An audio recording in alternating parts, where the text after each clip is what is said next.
Bonsoir à tous les amis et bienvenue pour le débrief de ce match entre l'Olympique Lyonnais et le Paris Saint-Germain. Un match qui se termine par une victoire du Paris Saint-Germain 3-2 à l'extérieur. Le PSG qui conforte sa série d'invincibilité en Ligue 1 mais surtout avec les matchs à l'extérieur. Et Paris qui se rapproche d'un nouveau record européen absolument effrayant à battre. Ce match entre Lyon et Paris, il aura été évidemment assez incroyable compte tenu du score quand même. 3-2 pour le Paris Saint-Germain, t'as vu des buts, t'as vu du spectacle, t'as vu deux grands gardiens. Mais pourtant, la première mi-temps, les amis, il faut bien le reconnaître, aura pas été la meilleure mi-temps de la saison, que ce soit côté lyonnais ou côté parisien. On a vu une mi-temps où finalement le Paris Saint-Germain aurait pu marquer, c'est vrai. On a eu l'occasion d'Ousmane Dembélé qui a été très bien lancé dans la profondeur en plein axe. Il a frappé et il s'est heurté à un Clinton Mata qui s'est un petit peu sacrifié pour la nation. Il a percuté le poteau de plein fouet. Le PSG aurait pu ouvrir le score, mais l'OL a été solide. L'OL a mis les intentions défensives en première mi-temps. L'OL a été compact. L'OL a fait le travail sérieusement d'un point de vue défensif.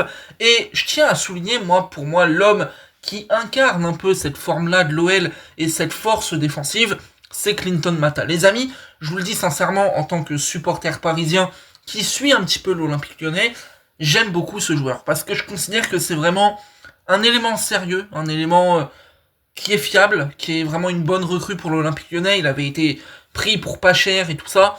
Et en fait, finalement, il t'apporte un niveau de performance qui est largement convaincant. Il t'apporte un niveau de garantie qui lui aussi est suffisamment convaincant du côté de l'OL. Et tu te rends compte que, Clinton Mata, aujourd'hui, c'est ta garantie. C'est probablement d'ailleurs le meilleur Lyonnais ce soir. Même si, évidemment, il y a d'autres noms qu'on pourra évoquer. Et franchement, cette première mi-temps, elle se solde sur quelque chose qui est pas phénoménal, c'est-à-dire une mi-temps pas ouf. Mais tu te rends compte que Paris aurait pu marquer. Tu te rends compte aussi que l'OL a une situation assez intéressante avec un arrêt de Donnarumma. Et ensuite, on bascule sur une deuxième mi-temps qui là aura vu des choses bien spéciales se passer. Il y a quand même un fait de jeu en première mi-temps que je tiens à évoquer parce qu'on arrive sur le premier but, Achraf Hakimi. Pour moi, les amis, et c'est totalement personnel, je n'aurais pas estimé choquant qu'Hakimi prenne un carton rouge en première mi-temps pour un geste d'humeur. Alors c'était une faute sur le latéral marocain, pas de problème. Il a un petit geste d'humeur où il met un petit coup de pied au Lyonnais, machin. Ça s'est un peu embrouillé, on va dire, entre les deux. Il y a eu un peu friction. Bon, la vérité, c'est qu'Hakimi prend jaune. Un jaune qui, oui, honnêtement, est complètement normal, hein, là-dessus, il n'y a pas de problème. Il y a le geste d'humeur, c'est pas forcément intelligent. On a vu Luis Enrique qui d'ailleurs a un peu attrapé Hakimi par le callback à lui dire « C'est bon, calme-toi, on n'a pas besoin de ça, pas besoin de se foutre dans la merde comme des cons. » Donc, j'aurais pu penser franchement sans scandale qu'Hakimi prenne rouge. Et on l'aura vu, ça aura été le protagoniste. Parce qu'Hakimi, c'est le mec qui ouvre le score du côté de Lyon. C'est le joueur qui met une clim au Parc OL dans un premier temps. Et c'est un joueur, Hakimi, qui réalise une saison formidable. Ça, on le sait, il n'y a pas de problème. Mais il a des aptitudes assez incroyables, en fait, on se rend pas compte. Mais techniquement et physiquement, c'est super fort. Et ce but d'Hakimi, il est assez intéressant parce qu'en fait, il y a ce positionnement très offensif du latéral. Et Barcola, pendant cette première mi-temps, il a tenté beaucoup de centres, les amis. Énormément de centres côté parisien. Et j'ai pas compris pourquoi Barcola tentait autant de centres. C'est pas un joueur qui arrive à vraiment briller dans ce domaine. Et pourtant, il a tenté. Ça n'a pas fonctionné jusqu'au moment où, Bradley Barcola a été décisif. But d'Achraf Hakimi qui se positionne très bien, qui ouvre parfaitement son pied. Ça fait 1-0 pour le Paris Saint-Germain, et ça me permet justement d'évoquer le match de Barcola, qui aura été un match vraiment compliqué. Il a été pris de tous les côtés, il y a eu des glissades, il y a eu des dribbles ratés, il y a eu toutes sortes de choses qui ont fait que la soirée de Barcola aura été vraiment dure pour le coup au Parc OL. On le sait, le contexte il est très spécial là-bas. Il est de Lyon, il a signé au PSG, les supporters qui ne digèrent pas et qui insultent encore la mère de Barcola, mais là franchement les amis, j'ai pas envie d'être en colère, j'ai pas envie de pousser un coup de gueule, juste je comprends pas. Alors peut-être que je suis trop naïf, peut-être que je suis trop gentil, peut-être que je suis un agneau, en référence à Barcola et Daniel Riolo, mais franchement, Barcola ça fait 2 ans qu'il est parti, il a ramené 50 millions d'euros à l'OL. Je pense qu'à un moment donné, on peut tourner la page. Voilà, les insultes, Barcola, je pense qu'à un moment donné, c'est bon, on a compris, il faudra peut-être passer à autre chose. L'OL a grandi, Barcola a grandi, l'histoire, on a compris qu'elle était terminée. Arrive un moment donné, les gars, je sais pas, faudrait peut-être faire autre chose, passer à autre chose. Ce serait, à mon avis, bien plus intelligent. Bref, la soirée de Barcola, elle aura été compliquée, et pourtant, c'est ça que j'aime principalement dans ce PSG, c'est que même quand c'est un peu plus dur, ben t'arrives à être efficace, t'arrives à mettre ton but, t'arrives à mettre ta passe D, t'arrives à te sortir un peu du bourbier, et c'est ça qui est assez incroyable. Ce qui est assez incroyable également, et là, faut quand même que j'en parle, parce que le bonbon, le bijou, le caramel, ce que tu veux, frère. Prends l'adjectif que t'as envie, prends ta friandise préférée, le match de Kvaratskhelia. Alors, on l'avait critiqué, à juste titre, parce qu'il n'était pas forcément très bon, c'était un peu compliqué, il n'était pas forcément en alchimie avec ses coéquipiers. C'est normal, il vient d'arriver, il n'y a pas de problème. Mais là, la mi-temps, et même le match, globalement, que nous sort Kvara, oh ouais, ah oui, c'est du très très très très haut niveau, ça. Parce que là, franchement, faut le reconnaître, Barcola, il a été moins bon, Dembélé aura fait quand même plus ou moins le taf, donc il te fallait ce mec offensif qui vraiment sort du lot. Et tu l'as eu, t'as eu Kvara. Il a montré pendant les derniers matchs qu'il était bon, il a marqué notamment en Ligue des Champions contre Brest dans cette victoire éclatante 7-0, mais il n'était pas étincelant, vous voyez ce que je veux dire. Et pourtant, t'as vu sa vista, t'as vu sa qualité technique, mais là ce soir, c'est pas un match de foot qu'il nous a offert, c'est pas une œuvre d'art, c'est au-dessus de ça, ce que nous a fait Kvara ce soir. C'est merveilleux, c'est prodigieux, c'est artistique, c'est goûtu, c'est sublime. On touche au somptueux, on touche quasiment au suprême. On a tout eu. La technique de balle, le dribble, il a failli se montrer décisif. La manière dont il arrive à faire ses roulettes, à s'enrouler sur l'adversaire, à protéger le ballon. Kvaratskhelia, tu es trop fort, et clairement, j'ai compris dès le premier match, il n'y a pas de problème, mais là, ce soir, je comprends encore plus l'apport que ce mec va avoir au PSG. Il va être absolument démentiel. Parce que là, on parle d'un joueur qui est pas trop acclimaté, nouvelle équipe, nouveau championnat, nouveau pays, nouvelle culture, nouvelle langue, il n'y a pas les automatismes et tout, mais imaginez un garçon du talent de Kvaratskhelia, qui est acclimaté au Paris Saint-Germain, qui a les automatismes, et qui a le niveau qu'il a montré ce soir dans des grandes soirées. Encore plus que celles contre Lyon, qui pour moi sont parmi mes matchs préférés, et que je considère être comme une énorme affiche de Ligue 1. Mais les amis, ça s'annonce même pas être magnifique, ça s'annonce être absolument criminel, ça va être phénoménal.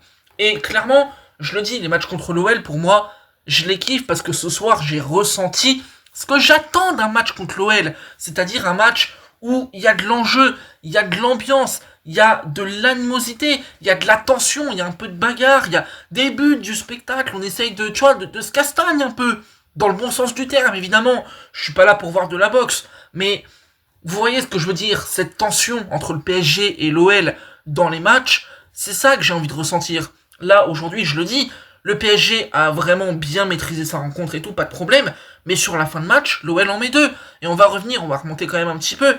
Le but d'Ousmane Dembélé pour le 2-0, waouh, parce que là, vraiment, on se rend pas compte. Mais ce qu'est en train de faire Ousmane Dembélé, on l'a un peu zappé parce qu'il a pas marqué, nanani, tel match, mais le dernier match de Dembélé, là, il marque pas. Mais vous avez vu ce qu'il a fait dans le jeu? C'était absolument magnifique. Ce qu'a fait Dembélé contre Brest dans le jeu, c'est un match de très grand joueur. Alors oui, il marque pas sur ce match-là. Mais on s'en fout, parce que concrètement, ça veut dire quoi aujourd'hui? Dembélé, il marque à nouveau, il met son 24e but de la saison, je crois que c'est ça la stat. Ouais, c'est ça la stat. Il met son 30e but avec le PSG depuis qu'il est arrivé. Et en fait, il est absolument phénoménal, il est absolument exceptionnel, il est monstrueux. Ce que fait Dembélé depuis le début de saison, et principalement depuis 2025, on est sur des standards de dégénérés. Et franchement, merci Ousmane. Merci, parce que la qualité technique, l'efficacité, le sens du jeu, le sérieux, et surtout le fait que ce soit un cadre de cette équipe-là qui accompagne tout le monde. Et vraiment, Ousmane, merci pour les travaux. Merci. Comme Kvara, j'ai envie de vous remercier tous les deux. Merci. Parce que ce que vous faites ce soir, c'est délicieux. Après, on a l'entrée de Georges Mikotadze, et là, Je vais un peu incendier Paulo Fonseca, qui est un coach que j'aime beaucoup, mais qu'est-ce que tu nous as fait, frérot? Parce que le mec, il se dit, je vais tenter Ryan Cherki faux neuf. À la rigueur, pourquoi pas? Mais comment sur ce match-là, tu te passes, je vais pas parler de la Lacazette parce qu'apparemment il était un peu touché tout ça, mais comment sur ce match-là, face au PSG, tu te passes de Georges Mikotadze, alors que tu sais les misères qu'il est capable de leur faire techniquement, alors que tu sais qu'au match aller, il a brillé au Parc des Princes, alors que tu connais toute la qualité du joueur, comment, ce soir, tu te dis, je vais pas mettre Georges Mikotadze. Je ne comprends pas, et quand je vois l'entrée du roi Georges contre le Paris Saint-Germain, je comprends encore moins ce choix de merde. Je suis désolé, hein, c'est un peu vulgaire et tout, mais pour moi c'est un choix qui est éclaté. C'est un choix qui pour moi est complètement éliminatoire. Ce soir, ne pas mettre Mikotadze, je considère que c'est une énorme erreur. Alors après, peut-être qu'il y a un élément que j'ai raté, peut-être que... Ok, pas de souci, mais franchement, quand je vois l'entrée de Mikotadze, mais il a fait énormément de mal au PSG, à l'image de Thiago Almada. Parce que tu ramènes la qualité technique, tu ramènes de la fougue, tu ramènes de l'envie, et surtout, on l'a vu, le but que met Ryan Cherki, bravo à Cherki d'avoir marqué, d'être là et tout, pas de souci, mais le taf, il est fait par qui? Il est fait par Georges Mikotadze, hein. Le crochet qu'il a mis sur Marquinhos, c'est une balle de snipe, hein. C'est pas un crochet, c'est une mort, c'est Lionel Messi Boateng. Bon, j'abuse un peu, mais on se comprend. C'est un geste de classe internationale. Et franchement, le taf qu'il a fait sur le but, mais merci Mikotadze d'être là, de faire rayonner le football, de me faire aimer la Géorgie. Et vraiment ce soir, merci à la Géorgie d'exister, ce magnifique pays, parce que Mikotadze Kvaratskhelia, bon, j'irai pas plus loin dans les explications, mais je peux juste vous dire un truc, c'est que j'ai beaucoup apprécié le spectacle. Après les amis, on a du coup 2-0, voilà, après il y a le but de l'OL, 2-1, je remonte un peu le fil. On a directement le Paris Saint-Germain avec le caractère, le personnage principal qui aurait peut-être dû être exclu, tout ça, Hakimi qui te met doublé, va savoir d'où il sort le type, c'est n'importe quoi, il t'enchaîne les passes D, il te met des buts, contre Brest, t'as un but de Mendes qui est servi par Hakimi, tes latéraux se mettraient à être efficaces, bon vas-y pourquoi pas, ce Paris Saint-Germain est beaucoup trop fort, ce Paris Saint-Germain, même sans forcer en fait, tu sens qu'il y a 2-3 classes d'écart entre eux et le reste du monde. Et c'est ça qui est phénoménal, c'est que dans ce championnat de Ligue 1, t'as un Paris Saint-Germain, et t'as vraiment le reste. Et c'est même pas pour manquer de respect, parce que vraiment, j'aime beaucoup Monaco, j'aime beaucoup l'OL, même l'OM, ils font des choses qui sont très intéressantes, même si la cabale contre le pseudo-complot anti-OM est assez ridicule, mais franchement, t'as des bonnes équipes dans ce championnat. Même Nice, on n'en parle pas, mais les mecs, ils sont troisième, c'est une des meilleures attaques et tout, pas de problème. Mais t'as vraiment les autres qui sont bons, et t'as le Paris Saint-Germain qui est exceptionnel. T'as vraiment une équipe aujourd'hui du PSG qui est dans son monde, et qui est presque intouchable. Et franchement, ce soir, je m'attendais pas à ce que le PSG perde, pour être honnête avec vous, mais ça aurait pu être un contexte favorable. Parce qu'on le sait, le Parc OL, c'est pas forcément le stade qui réussit le plus au PSG, l'OL est une équipe qui est capable de faire des choses très intéressantes, mais en fait, le PSG est juste trop fort. Bref, il y a le 3-1, but d'Hakimi, et là, on a une fin de match de folie. Le retourné de Mikotadze, la parade de Donnarumma, tu te retrouves quelques minutes plus tard, tête de Corentin Tolisso, et là, je souligne et j'applaudis. Bravo Corentin Tolisso, parce que là, il est en train de retrouver un niveau international peut-être, un retour en équipe de France. Bon, je pense pas, honnêtement, je pense pas. Je m'attends à ce que Deschamps mise plutôt sur l'avenir. Donc, il ne ferait pas revenir un ancien, mais honnêtement, Corentin Tolisso ne démériterait pas une place en équipe de France. Voilà, c'est mon avis. Je pense que je suis pas le seul à le penser, mais en tout cas, un niveau assez incroyable. Un nouveau but, le 5e en 5 matchs. Bah voilà, qu'est-ce que tu veux que je te dise, moi, Corentin Tolisso? Bravo, ta meuf te mettait peut-être des claques au lycée, mais là tu mets des claques à tes adversaires, et honnêtement, le but du 3-2, je vais pas te cacher que je l'ai pas trop apprécié, et il y a un truc que j'ai encore moins apprécié sur le but, et pourtant il fait un match qui est plutôt bon, mais le marquage de Beraldo. Frérot, qu'est-ce que tu nous as fait? Parce que là vraiment, on est sur le marquage fantôme, c'est merveilleux, tu te retrouves avec un Tolisso qui a 1m50 de Donnarumma qui te claque une tête, il est tout seul dans la surface. Tu te demandes comment c'est possible, mais bon, allons-y, pourquoi pas. Et finalement, et là quand même, la fin de match, elle a été grandée, comme on dit. une fin de match de chien de la casse, les amis. Et en fait, c'est un détail très con, mais que j'ai beaucoup aimé, c'est que sur le 3-2, on a Fabien Ruiz qui se blesse. Vous allez me dire, c'est un détail et tout, mais moi je l'ai beaucoup aimé, et je l'ai notifié. Fabien Ruiz se blesse. Le PSG termine le match à 10. Sauf qu'il faut défendre l'unique but que tu as d'avance au Parc OL contre une équipe de Lyon qui va vouloir attaquer. Et vraiment, on a vécu une fin de match de chien avec beaucoup de duels, beaucoup d'intensité, beaucoup de combats.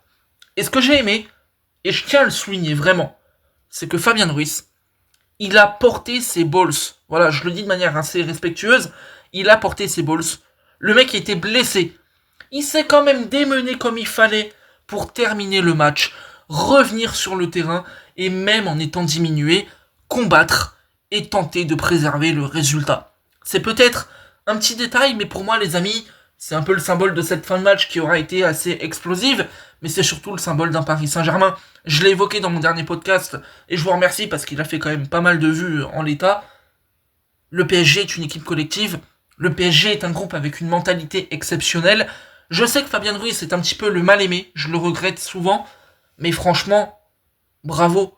Bravo, parce que quand tu es blessé, quand tu es diminué, mais que tu tiens quand même à aller au combat avec tes gars pour tenir le score, alors que tu as 13 points d'avance sur l'OM, que tu es invaincu en Ligue 1, que tu ne vas probablement pas perdre le match de ce soir, franchement, la mentalité, elle est au top.